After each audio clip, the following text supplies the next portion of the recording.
Welcome, everybody. Thanks for joining us right here on Sober Life Podcast. I'm your host, Scott Jones. I want to thank you for taking some time out. If you're watching us live, please remember that if you're watching us on YouTube or LinkedIn or Facebook, if you put a comment in, we're going to be able to see your comments while we're live.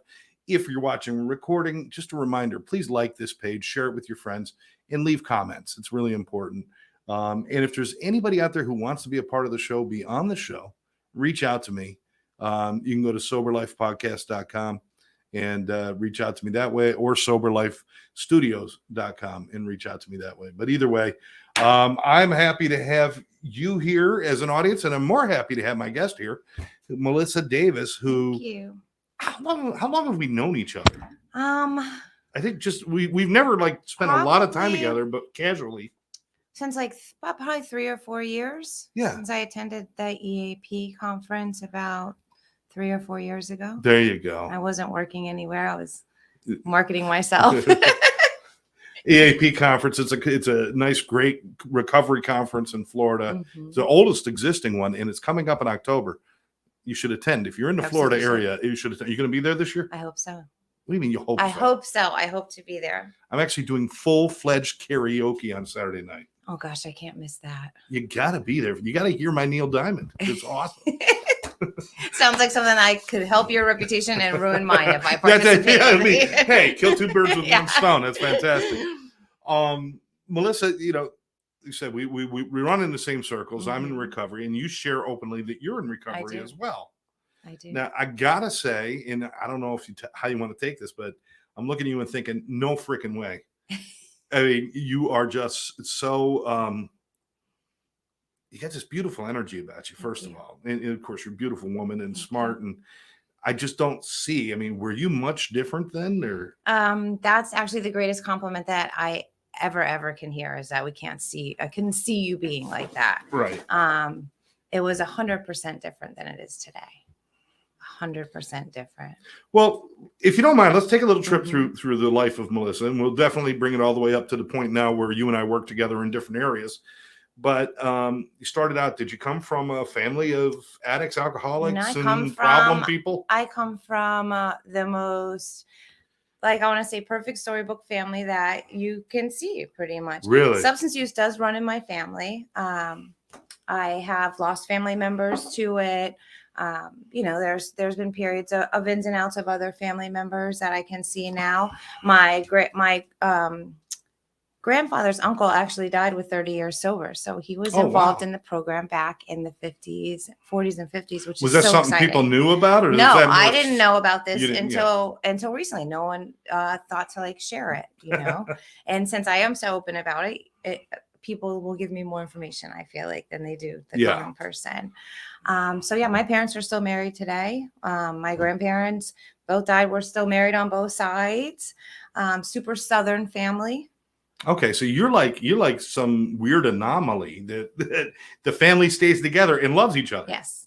I don't understand it either, folks. Just we'll try to keep up. Okay. A lot of people don't. And the way that I ended up is by no fault of my parents or anything that they did, and not being familiar with the space. I think it's really something to easily blame yourself for, be like, what did I do wrong? It's just, how is this my fault? But it's not. I was genetically predisposed, mixed in some bad experiences and an enjoyment of being the life of the party. And I had the recipe for disaster.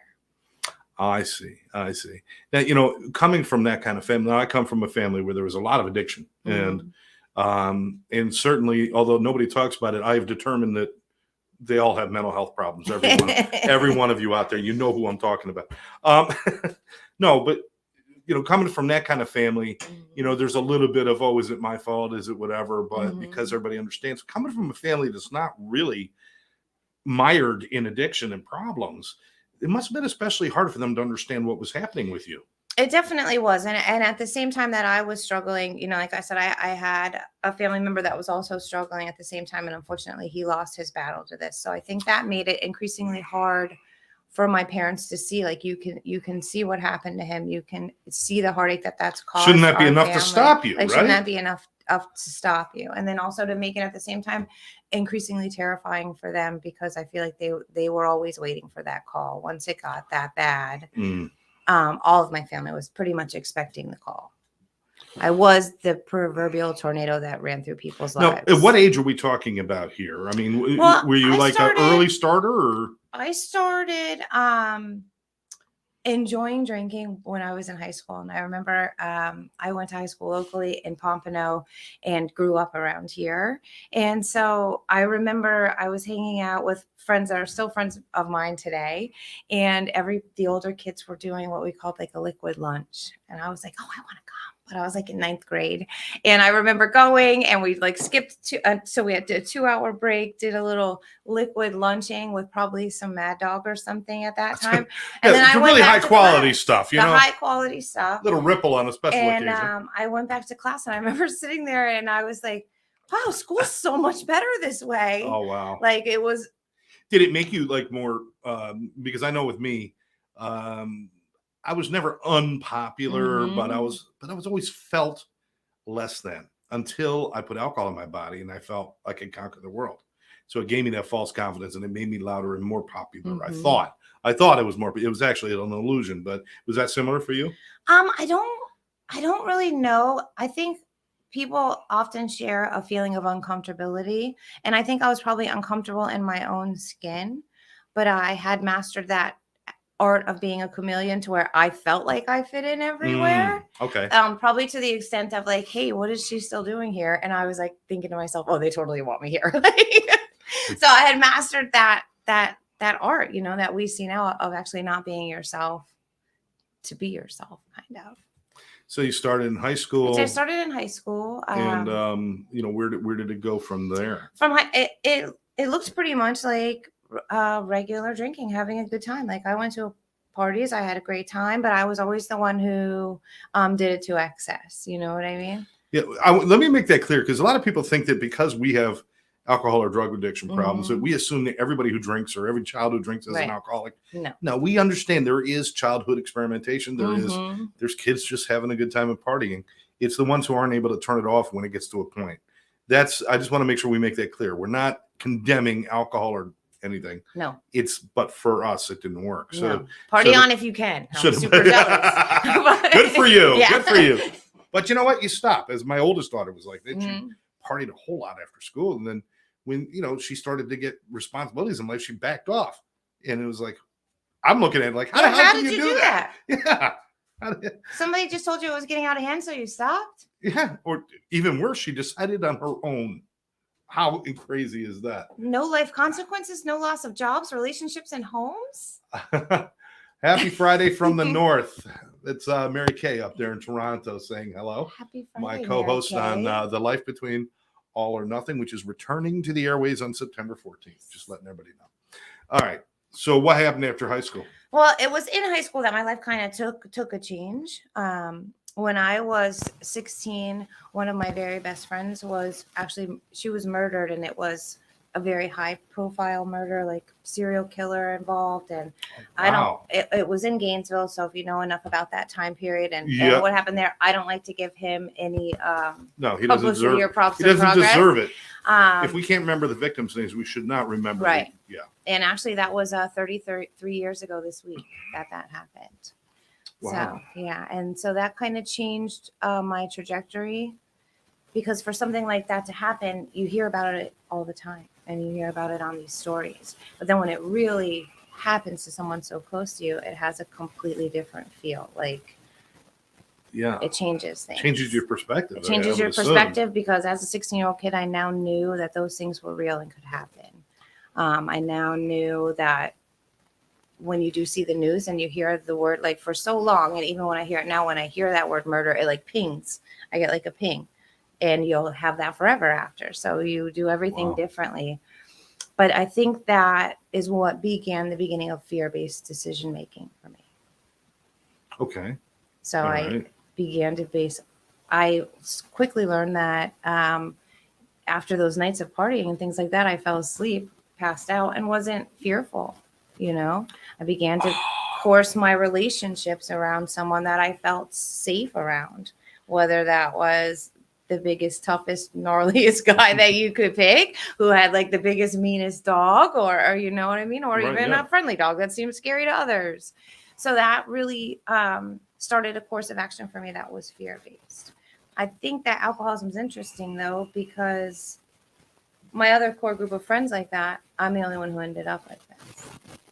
So well, you had this perfect storm of an addiction that was in its early stages and taking hold at that point. Then a trauma, an unrelated trauma that in itself could be crippling. Right. And then you combine those two and you use one to medicate the other, and that's I can see where that could be like a bad thing. Genetically predisposed too. Wow. So I had like the perfect storm. Wow.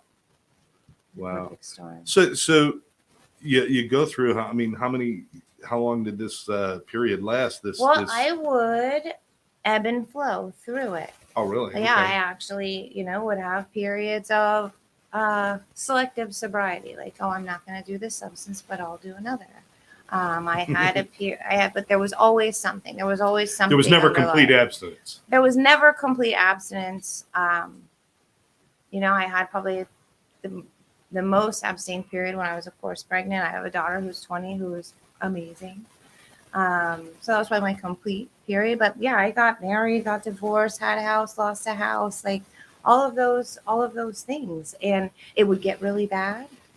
And then I would like detox myself, even go through periods of that. And then it would get better for a little while. And I would say, I'm never going to do that again. And if you would have had hooked me up to a lie detector test, I would have believed what I was saying. But you were detoxing yourself, but at the same time using something else to keep you. I would try. It would either, if I wasn't. I did the same thing. I drank scotch with ice, and then I took a break and I gave up on it, and I drank scotch without ice. Mm-hmm. Yeah, right. It's that silly. Some of the things that we think. Some of the things. Oh, I'm not going to do coke anymore. That stuff is terrible. However, but these oxys are kind of okay. Yeah. And then, oh God, I can't do those. That got too bad. So now I'm just going to do these benzos. I'm just going to take a few Xanax. I'm just going to smoke weed, and then I'll have a couple drinks. I'll be okay. But I'm not going to do opiates or coke. Now there are people out there that believe you can do certain drugs. Yes. In your recovery. Absolutely. And personally, I'm not a fan. I love abstinence myself, Me too. But I can't judge for anybody else. I can only talk about if I'm not fully there, then I'm not achieving what I want. I want to be fully in my life, in my art, in my music, in my friendships, and all of those things. I don't want to be numb or dumb. No. And I support multiple pathways to recovery. Yeah. I myself practice abstinence. I'm a member of a 12-step fellowship that I'm very active in.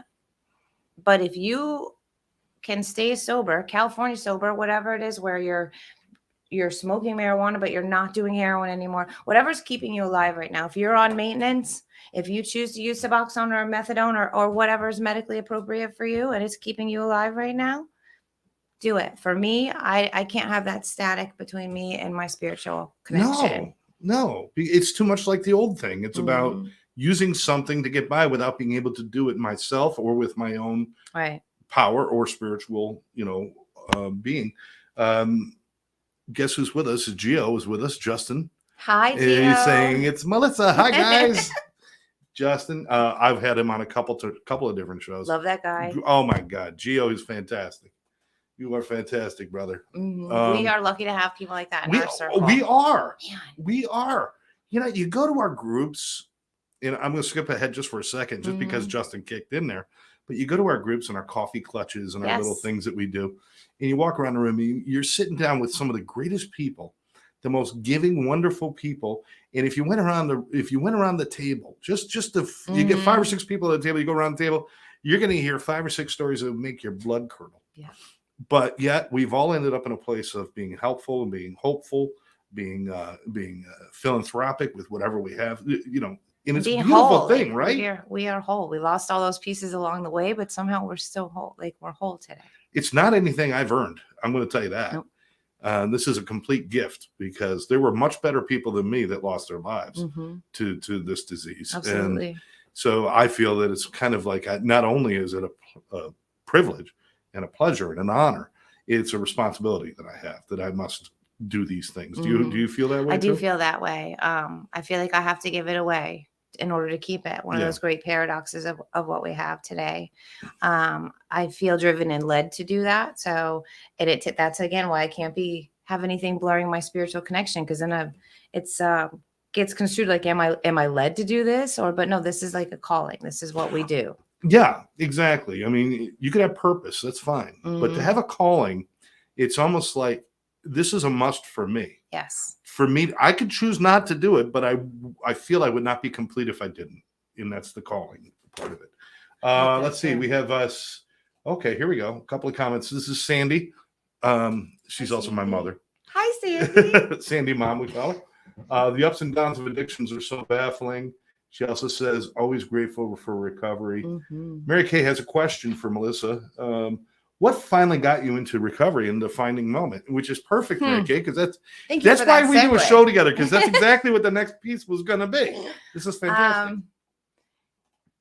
I had a defining summer led by a spiritual experience, courtesy of the Broward County Jail.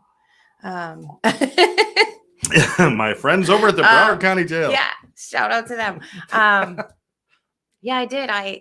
Things got so bad towards the end that I mean, there's so many bits and pieces in between, but this is where it led me. It led me to being 80 pounds, which is probably about 60 pounds less than I am now.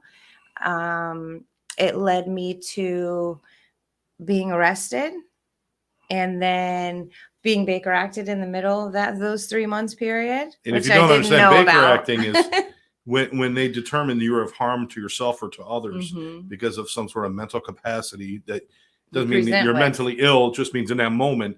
And they have a Baker Act where you don't have a choice. Police, the court can put you right into a mental health facility for either, I think it's 48 hours. Well, it's 72. 72. And thank you. I had actually called on myself because of the way I was feeling, and I wasn't feeling like I was going to hurt myself, but my heart was racing so bad. I was pretty sure I was going to have a heart attack or have a seizure. So I was telling you this story the other day. It was when I was Baker acted. So I was arrested, Baker acted, and then arrested again. This is all in a 3-month period. And the way that my life was, that chaos felt normal. Like, I'm not kidding.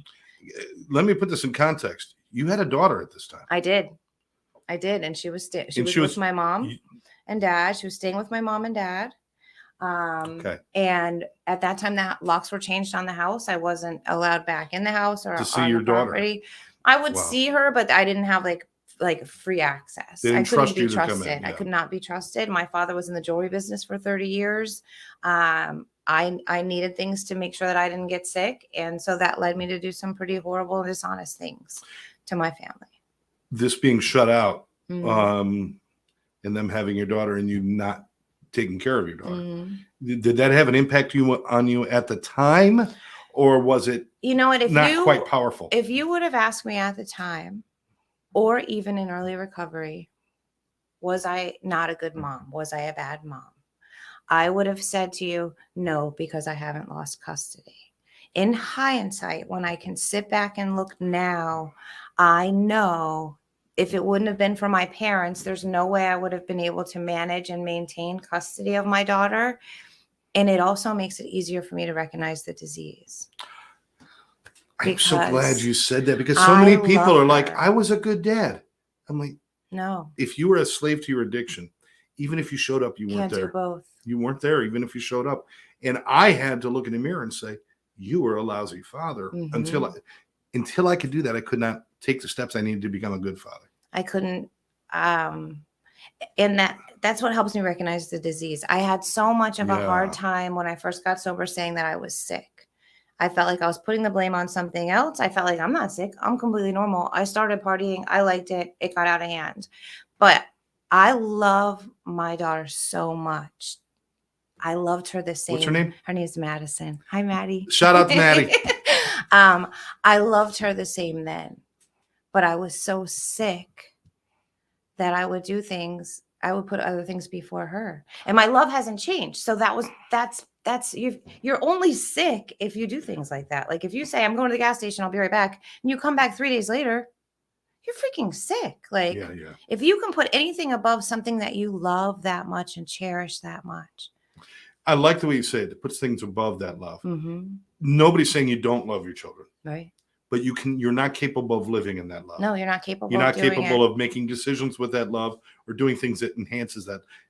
I because you're sick. I loved my kids, but I damaged them horribly. I did horrible things because I was sick. You're right. Yeah, you're sick. It didn't mean I didn't love them. It's just I could not exist in that love because it was too hard to do that. I had to, the easier path was to fall into the drugs and the alcohol at the time. So what was that moment for you now with all this going on? Well, arrested, Baker acted, Baker acted, arrested again. Yep. And I was telling the story about my Baker Act the other day. I was so delusional and arrogant at this point, even weighing like 80 pounds, experiencing not knowing where I was going to sleep. So experiencing homelessness to an extent, and being in the hospital on what I thought was like high blood pressure. They're keeping me because I have high blood pressure. And I couldn't understand why the security guard kept hanging out in my room. Like I was so delusional that I was like, well, this guy has a crush on me. Like I'm in this. This is crazy. I still got it, even though I'm like lost. And I would go to smoke a cigarette and he would say, I'm going to come with you. And I'd be like, okay, dude, whatever. You're just going to follow me around the whole time. Don't you ever go Stalker home? much? Come on, dude. Yeah, stalker security guard much. There should be rules against this. But in hindsight, I was freaking Baker acted. So that was his job. Yeah, that was his job, was to make sure that I didn't escape the hospital. And I didn't even understand that at that point. Wow. Yeah. So then I got arrested again. And this is when, I mean, God showed up the whole time throughout my story, but this is when some of my we never see him at that time, though. No, I didn't see him. But there's no I've been close to death so many times, there's no way that he wasn't there with me and taking care of Madison and soothing my mom's heart when she needed it. But I went to jail. I got picked up on a warrant, and one of those stories we all have. I picked up on a warrant, and I'd been in jail for about 10 days. I was only the 10th day because I had to stay there until I got in front of a judge, which can be a maximum of 21 days. Yeah. They have to get you in front of the judge by the 21st day. I was on like the 10th day, and I was on the phone with my mom, and we were going back and forth about where I was going to live, what I was going to do when I got out. And she was like, if you're not going to get you can't stay here. I had zero intention of staying sober at that time. Zero. In my mind, my tolerance was going to be low. When I got out of there, I was going to be able to fix my head for a lot less than I did when I got in. And that was how it was going to be. And I had two roommates, bunkies at the time, that were very much into going to the meetings. And they're like, we're going to stay sober, and you are too. And we're all going to be friends after this. And I was like, nah, not me, And now keep in mind, I weighed 80 pounds. I am 5 foot tall. Of Caucasian so you were probably descent. not even on people's radars because usually when you're that small and no one knew I was. You were the cute trouble. Petite little person I was so nobody knew you were going to be trouble. I was trouble. And then I got off the phone with my mom, and I was so frustrated, and I walked across the day room, and I'll never forget it. It was hot, and they had just done a prostitution sting. So there was like 12 new women for me to be friends with that they had just brought in. 12 like prostitutes. Very colorful people. Everyone's sleeping on the floor, and it was hot and loud. And as I was like sauntering back to my bunk, being as tough as I can at 5 foot tall and 80 pounds, and in my mind, not that size. And a woman said, I'm a hooker, and I smoke meth, and I still have all my teeth. It was so loud in that room, but I heard that so loud and clear. And it was so clear in my head too. God said, I didn't create you to someday brag about having all your teeth. But that was my first spiritual experience. My first, to where I was tuned in. And I was like, all right, I'll give it a shot. You know what? I'm going to give this a shot.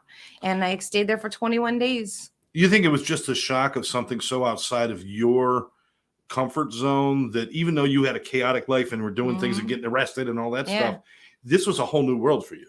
And to get a glimpse of that, and did it scare you? Is that what it did? Did it just kind of slap you upside the head? It just slapped me upside the head because and I know now why, because I was in a position to listen to God.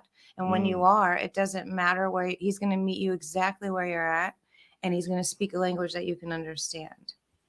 And when when you're ready, he's going to get to you. If you're ready. I would love to hear that the other two women who committed to you to do the meetings and be friends forever are your friends still, and that they're okay. I would love to hear that. I would love to tell you that would be a tough sell, though, because we know what the truth is usually. The truth is. You look to your left and your right. You look to your left and your right, and they said, one of you will make it. And neither one of them made it. One died of an overdose about 2 years ago, and one died of an overdose really shortly after she got out. So no one from that pod made it except me. Did that stay with you? It did. That because it's like you guys, they lifted you up out of the muck and the mire for a moment, so that you could hear that voice, and that's part of their doing. And then they don't make it. Neither one of them made it. So like they're your heroes, but also your lesson. And I heard it put so, they say you'll be stepping over bodies, and I used to think that, God, how could you say that? And it is such a terrible thing to say, but it's just so, like, I realize the seriousness of this. Not only like having lost family members, but that was something that I was like, they tell you, and you hear that because I've been to treatment, and they tell you, look to your left and your right, one of you will make it. They don't mean make it as far as live. They mean make it into recovery and survive. But well, a lot of times it means they don't live. Let's see. We've got Rita Davis. Oh, that's my mom. It's my girl. Oh, hi, Mom. So my mom's on the show. Your mom's on the show. This is a great family affair. Look at the love and support we get to have today. I'm so proud of you for figuring out how to get this on your phone today. Let's see. We got Mary Kay saying divine intervention for sure. And she says our angels don't always have wings. They don't. Wow. They don't. And, I was there. I stayed in jail for exactly 21 days. How long does it take to break a habit psychologically? 21 days. Exactly 21 days. Wow. So God even threw in some science for me, just in case I was going to be a doubter. So let's talk about recovery for a little bit. That's so awesome. Because you've had this epiphany, if you will, voice from God, moment of clarity. I mean, people describe it in many different ways. Saw the light. There's a lot of different descriptions of this. We all have that moment, but we just interpret it differently, I think. But you took this, it couldn't have been easy at the beginning though, because I know a lot of people say, the urge, the obsession was lifted, but the thing is, even if some of the obsession is lifted, everything is involved in your addiction. It's the way you talk, the way you walk, the way you dress, the way you do things, how you wake up in the morning, how you go to bed at night, how you eat. Everything is involved. It destroys everything, or at least alters everything. So even if there's a lift of an obsession, there's still so many things to overcome. How did you do that at the beginning? And what was that experience like for you those first few months? Well, for me, again, every step when I look back now was orchestrated. I was sentenced to drug court, so I had to do these meetings 3 times a week. I didn't have a vehicle, so I had to take a bus there. I had never taken a bus. So that consumed a lot of my days. Plus, I had zero respect for authority or rules. If I didn't follow the rules and respect the authority that were in the court mandated drug program, I was going back to jail. So I didn't have a choice. I can't even picture this person. I can't. I'm trying so hard. We need some pictures. I'll show you my mugshots someday. It's not the same. It's not the same person. Yeah. It's so cool. We get to live 2 lives. I've had old pictures of me and I look at it and I see some of it. But I'm going to shout out to Cordy, my son, when he was in his addiction really badly. I got a picture of him right after being Baker acted and after being hit by a car and 3 days of meth and crack and everything else. And I got actually a small video of him and this desperation. He just videoed himself. He was alone. Nobody would come get him. He was done. And I pull that out and I look at that. Then I look at a picture of him today, and the amazing, it can only be something other than us. I mean, just to have a change like that is nothing but short of miraculous. It is nothing short of miraculous. So I understand that, being able to look at that and say, wow, but anyway, so let's go back. You're doing your thing in the beginning. I completed drug court, which taught me at the time. I would have told you, this is so stupid. This is so dumb that I have to go to this. I am not learning anything here. These groups are terrible. Nobody wants to be here. Today, I can say that taught me to follow rules. That taught me what to show up on time. Because when we're in the throngs of it and we completely lose ourselves, I didn't care about time. I didn't care about you. I had zero respect for any rules or laws or anything, or respect for people and relationship wise. So that taught me how to show up. It taught me how to follow rules, even if they think they're completely stupid, but how to do those things. So actually, in hindsight, when I was sitting there thinking to myself, this is ridiculous, I'm not learning anything, I was learning so much. Wow. And then from there, I want to say, kept plugging along. At the beginning, and I preach this constantly, it's if you're not going to build a life that's enjoyable, you're not going to want to keep that life. So it can't just be go to meetings, go home, go to sleep, go to meetings, go home. You got to build relationships. You got to find fun things that you got to start exploring yourself. Yes. And in finding ways to light up without alcohol and drugs. Because as long as I still believe the only path to fun is alcohol and drugs, I'm not going to do them anymore, but it just means I'll be miserable. You'll be miserable. And guess what? I've met people like that. Me too. Those are the people that are 40 years sober say, I might drink tomorrow. It's like, really? Right. Have you not built a life where you feel like you're pretty stable? There's nothing worse than a dry drunk. Yes. There really isn't. And the difference is happiness and finding that happiness. Were you able to do that? Joy. I was. I have found true joy. Like, and today at almost a decade sober, it's in simple, mundane things. I find true joy. Whether it be like, man, those clouds are prettier. And you hear people say this in the beginning and you're like, oh my gosh, this old timer is talking about how blue the sky is. And meanwhile, I'll be taking a walk and I'm like, man, that's the prettiest patch of grass I've ever seen. I love that. But yeah, my life is amazing today. I mean, did you find other things that you like? Wow, I didn't even know I liked this. I did. With me, it was music, cooking, art, things like that. What about you? I started to, I got back into school and I realized how much I loved that. Like I was a good student before all this took over, and actually was pretty smart as a kid, and that's what I've learned as I go through and learn more people that are in recovery. Is it happens a lot of times to the people who have the busiest minds. Like there's a lot going on up here. A constant like, oh, but now it's, it's got a different voice and it's joyful. But those people who are like not wanderers, but like discoverers and learners and always wondering how things work and what makes things tick. Those are, I think, a lot of the people who end up becoming, I don't want to say victims, but we do become, victims. So I think that's something that needs to be destigmatized as we move forward in our whole sober movement. Is it doesn't look like who you think it looks like. It's not somebody who was, not smart and made a series of bad decisions. It's like that helped them in some way or another. It served them for a while. I think sometimes the mistake is made that we assume that because somebody fell into addiction, whether it's alcoholism, drug addiction, or both, that they become the addict. Yes. And it's like it takes over for sure. It becomes our facade. But Melissa is still there. Scott is still there. You're still a human being. And I think sometimes where we fail in dealing with addiction and dealing with even in treatment and even in some of the 12-step groups, sometimes we fall into a little bit of that. We're all exactly the same kind of deal. Well, that's not possible. We're all still individuals and humans. And you're never going to find your joy until you acknowledge I'm a human being who happens to have a disease of alcoholism. I'm not an alcoholic who happens to be a human being. Is that important? That is important. And I have been lately ruminating on we're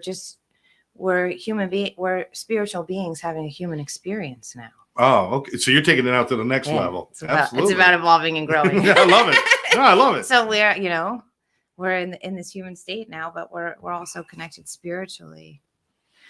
So when you were young, what did you want to be? Be honest. Wow, this is going to be good. I know my mom's laughing right now. Now, remember that was like 75. So I was born 74, so 76 around then. I wanted to be a JoJo dancer, which was actually a go-go dancer. I thought you were in your 30s. No, I'm going to be 50 in March. No. Yes. She's turning 50. She looks like she's 30. I turned 57. I look like I'm 75. That's not true.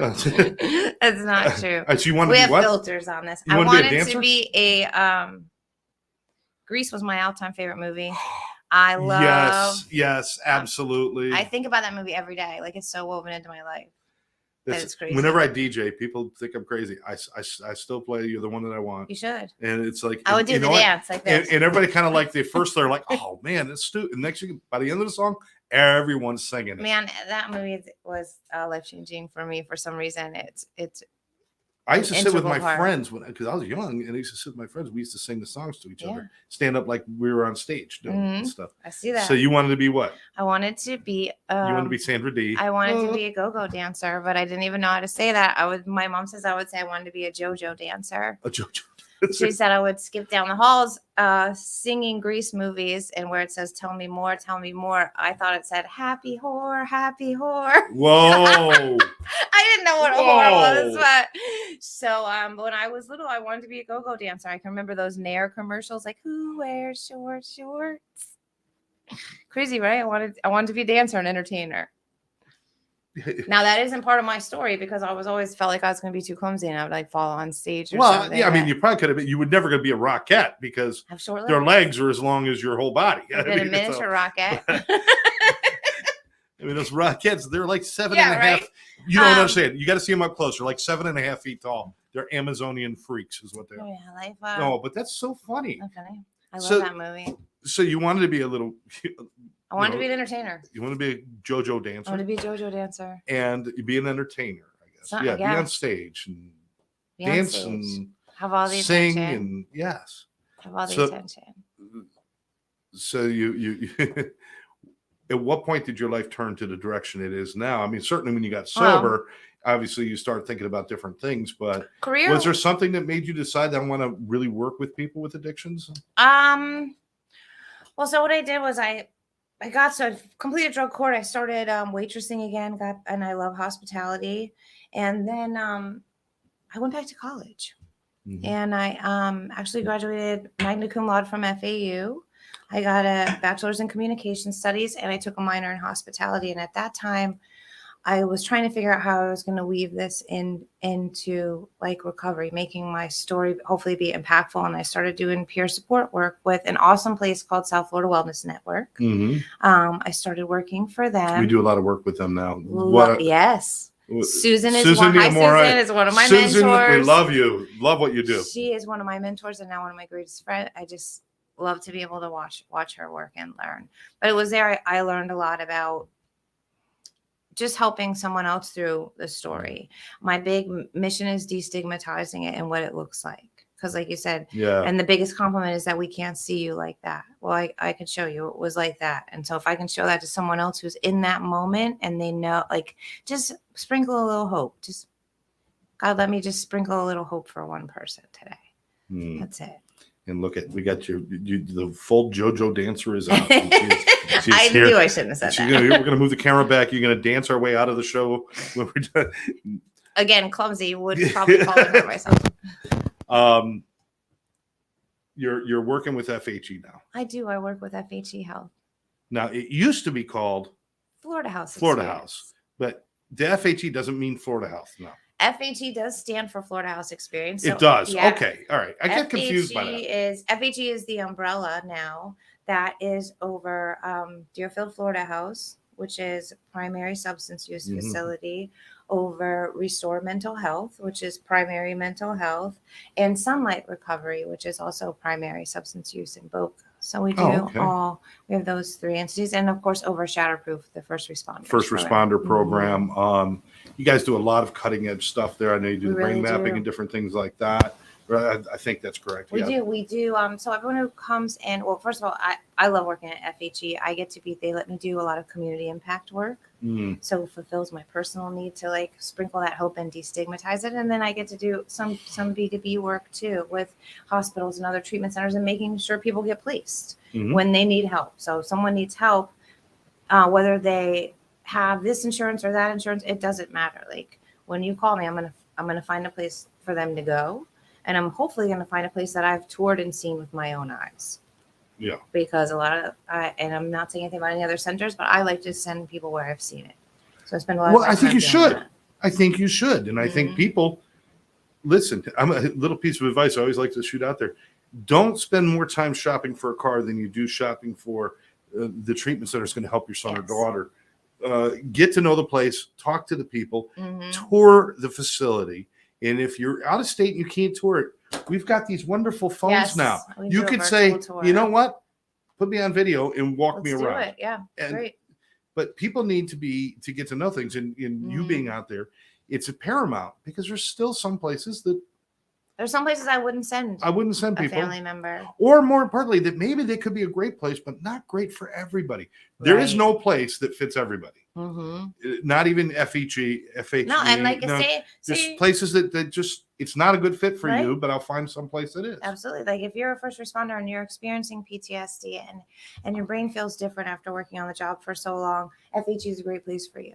If you're a person who definitely wants to be around horses and do equine assisted therapy and be in the mountains, we're not the best fit for you. Like, there's different places for everybody. And the good places band together and help each other. That's where you and I meet all the time, is at these coffee clubs when I'm allowed out. Usually Karen goes. Usually Karen's there, but when I'm allowed out of the cave in my writing and everything, then I'll show up. But that's where we get all these different treatment centers. And every one of are we in competition business wise? In a sense, yes. But at the same time, we also understand that if we don't help each other, there will be no recovery for anybody. And it's really good people that come together. I love that. And all I have to do is help one person a day. If they go to FHE, fantastic, because I can check on them and make sure they're okay. And I know they're going to get their brain map, and we're going to actually be able to see what's going on and show them what's going on. Mary Kay says, "Woohoo, the 50s club." Then she decided she did a little take on Greece. She says, "I've got grades; they're multiplying." Yeah, right. Yeah, that's an expensive thing, isn't it? Oh. So yeah, we get to just help people each day, place them where they need to be. Like, if somebody wants to learn more about FHE, what's the best way to do it? Should they call you? Should they go to the site? What do you want to do? They can call me. You can give me your number. My cell phone number is 954-464-4480. I'm giving you my work cell phone number because I can get you connected to the right people. If you're close by and you want to take a tour, give me a shout. If you have a loved one or somebody that you're concerned about and maybe I can help, give them a call. If I can't, I can connect you to resources that can. If it is like 2 a.m. and you're watching this, and I'm going to give you the 800 number to call, though. Good. It is 855-701-0748. That will get you right to an admissions counselor, and they'll be able to answer any questions for you, and they can connect you to me during the day. They do amazing things there, and I think I get a magical feel when I'm there, especially with the first responders. They're medically integrated.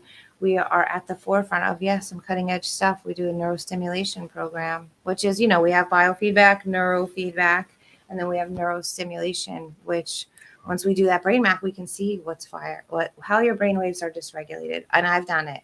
I did it for anxiety, and I did it for peak performance and executive function. So what they did was they gave me a brain map and then showed me like, hey, here you're low on beta waves. We're going to feed you high beta waves on this side.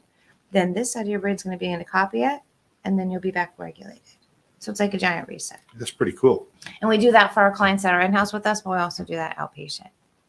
So check it out. If FHE, it's in, I think the main place is where Deerfield. In Deerfield, but there's, a couple of cities up and down. They're kind of spread out with different work that they do, but they've got a lot of different services. And like Melissa said, if it's not the right fit, or if you need something different, they'll help you find something different, because they are one of those places that is connected with many other places and understands that, listen, it's not worth me putting you in my facility if I really can't help you. No, we will not take you. It doesn't make sense for you as a human being. Doesn't make sense for our mission to help people. And by business wise, it doesn't make sense to take people that we're not going to help, because then you get the reputation, right? So it's really important. Melissa, I am so glad you came in today. Thanks for having me. Let's bring this all around and put a pin in it, or because I want to pick up on this another time. Would you come back and do another show sometime? Absolutely. Excellent. But I want to say, beginning, you're talking about, your daughter was gone with your parents. The doors were locked. You weren't allowed to see her you weren't trusted. You weren't, you certainly weren't able to go through the house and, no, not freely. None of that stuff. So family shutting you out, loving you, but not trusting you. Probably not liking you a whole lot either. Not just at all. loving you, but not liking you. And your daughter probably resentful at that time. I mean, kids do that. Yes. Where are you today with that family? With my family, it is amazing. It's come completely full circle. I get to be a daughter that they can be proud of today. and to be proud of me in the community, because remember, I grew up here. So I like destroyed myself in this community, and my family was still an upstanding, family of the community. And meanwhile, I'm running wild. I have great relationships with my mom and my dad, and even my sister today, who we couldn't be more opposite. But now we get to talk every day. We can pray together. As far as my Maddie goes, in February, I'll be sober 10 years. That will mean I've been a sober mom as long as I wasn't, because I got sober when she was 10. So by the grace of God, in February, I will be a sober mom as long as I wasn't. And I can't tell you the laughter and the fun that I get to share with her today. And this is a good message for the moms, and yes, the dads too. There's a lot of shame and a lot of guilt when you're trying to get better, and you're thinking about all the damage that you've done, and more importantly, especially with the kids, and even just being embarrassed. Yeah. How open are you with your daughter about everything that you've gone through? Very. And how important was that, being open to you getting over the shame and the guilt and everything else? It is important, and it's still, I will make a living amends with her and my parents and my sister for the rest of my life. That is how I show up today as the best person I can for them each time that I can. That what you mean by living amends. I'll make sure people don't miss that. It's not just about saying I'm sorry. It's about living in a way that honors the people that you care about. There wasn't a way I was going to be able to sit down and say, hey, I'm sorry for the way that I showed up over the last 2 decades, for the things that I put you through, for the worry that I caused, for the space that I took up in your head rent free when you could have been thinking about other things. There's no way to make up for that with a letter or a financial amends. It's something that I have to do like on the daily. Yeah. I will be making a living amends. And it's the same with Madison. She gives me some grace, but she's really funny. So I'll tell you, one time I stole $75 from Madison, right? And so as I'm making my amends, and I get sober, and I'm like, hey, I just want you to know that time that you thought you lost that money, I had taken it, and I'm sorry. And she likes me to pay her $75 every year on my anniversary.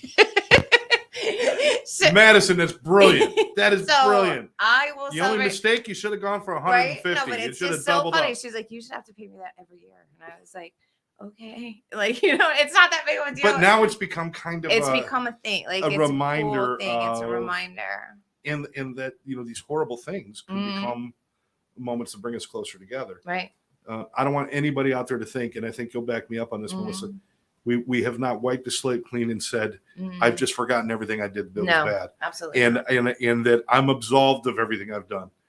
No, I regret a lot of things I did, but I do not live in shame and guilt about them anymore. If I could go back and change them, of course I would, but I know I can't. So the only thing I can do is move forward and be better today. I don't have to grovel and apologize anymore because I've owned it. But I don't want people to think that it's just like because I was an abusive husband and an abusive father that I say hands are clean from that. They will never be completely clean from that. I get that. But what I do with it now is I go forward and I talk openly with my children, with whoever's available, and let them know and live differently. So it's not an absolving. We want to make sure people understand that we all agree you pay the price for what you do. Absolutely. But there's so much more. Oh, there's so much more. Just so grateful. The gratitude that we get to have. The happiness. This is such a gift. I was sitting in a meeting. I was having kind of I don't want to say a rough week, but when I do get restless, irritable, and discontent, just like the old timers say, and when I do, I have to make sure that I get plugged in. So I've been to like 3 meetings this week, and man, I was sitting in there and I was like, this is just so special. What we have, what a blessing, is so special. Melissa, think about it. We see everyday people all the time. Whether we're dealing with families or some of our coworkers are not everybody in our life is an addict or an alcoholic. A lot of people that I work with on the daily, and guess what, are not one of these people. And they become restless, irritable, and discontent too. They have bad days. They have struggles. Look at all the struggles everybody went through with COVID and all the things that happened. And we have a place to go. I have a solution. By the sheer virtue of being some of the worst human beings on the planet, we were gifted with the secret. And the secret is others. Having others to guide you, others to share things with, and others to bolster that strength. Because on your own, you can't. And that's so cool that we get that blessing, right? The identification, being able to identify with another person is like the basis of true communication, I feel like. Yeah.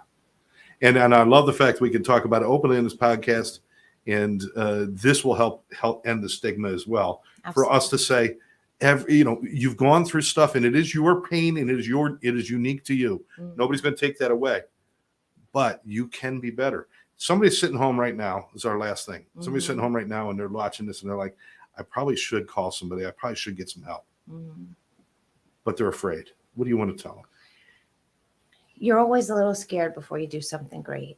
You really are. Fear comes before the greatest of things. And you're sitting there now, and like, hopefully something that you hear today will let you know that there is something different. Like, you're one decision away from having a completely different and beautiful life. I can't tell you how different it's going to be, because if you would have told me at that time, I wouldn't have believed you. So how do you explain the sunshine to somebody who's never seen? Right. It's just, but all I can tell you is it's beautiful. It's powerful. And you know what? Let go and give into it. Let go and give into it. It's not something you grab. It's not, recovery is not something you grab onto. Recovery is when you let go of the bad stuff, and it's there. It's there. So you don't have to start out great. Just make that one decision. No, because I did it all right from the very beginning.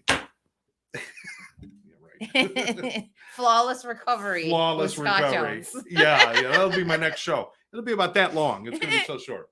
All right, Mary Kay's finally thought. Amazing show, Melissa. Keep shining your light. Thank you. I agree, Melissa. You are shining a light. We appreciate your kindness, your compassion, and your journey, and we appreciate you sharing it with us. I appreciate that. My mom wrote a JoJo dancer. Well, she probably put that in there before you said what does she want to be when she grows up? My mom was a JoJo dancer. Oh, I missed a couple of these. Mary Kay says, so true. Create a life you love. Yeah, absolutely. That's the whole thing. We're going to come back. Another time with Melissa for sure. I definitely like to keep her involved in some of these things, because I know she's as passionate about sharing the message as I am, and Karen and everybody else here at Sober Life Studios. So for now, thank you. For my guest, Melissa Davis, we thank her for her time. And for all of you out there who took a little bit of time to join in and make some comments, we thank you. We hope you have a great day, and we'll catch you next time right here on Sober Life Podcast.